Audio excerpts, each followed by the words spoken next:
Thanks for watching this special edition of Adult Autism in 60 Seconds. I hope it provides either a useful introduction to the topic or a meaningful summary. If you've met one person with autism, you've met one person with autism. This expression underscores the notion that no two individuals with autism are the same. Some have similar signs or symptoms, and then there are autistic people who have other diagnosed conditions unrelated to autism. I created this channel to focus on autism spectrum disorder, level 1, but this video very quickly describes the official 3 types. As you can see, the core differences, as understood in 2024, is the amount of support needed. Level 1 individuals require support. Level 2 needs substantial support.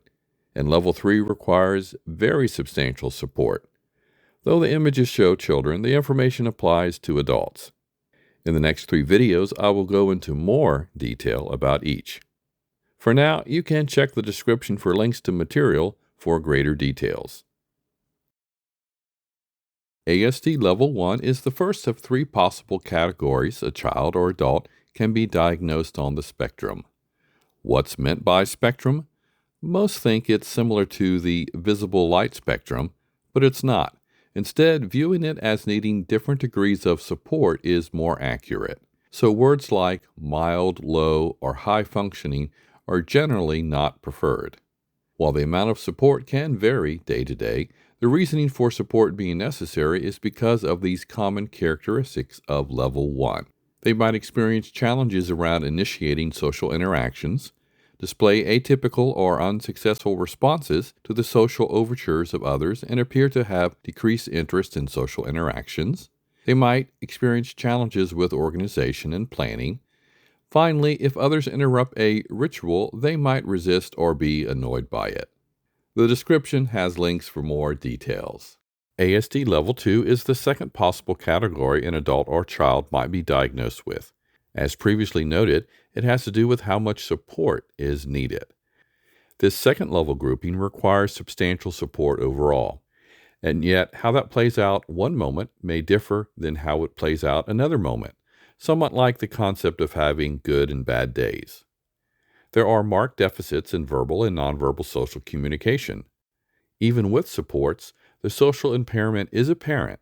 Initiation of social interactions are limited, along with reduced or even unusual responses to social interactions. Rituals or repetitive behaviors will appear often enough that it will be apparent to the casual bystander.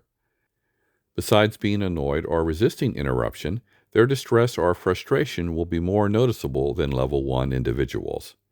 The description has links for more details.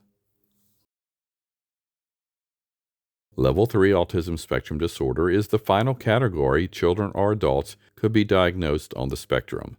They require the most assistance. Specifically, the terminology is requiring very substantial support.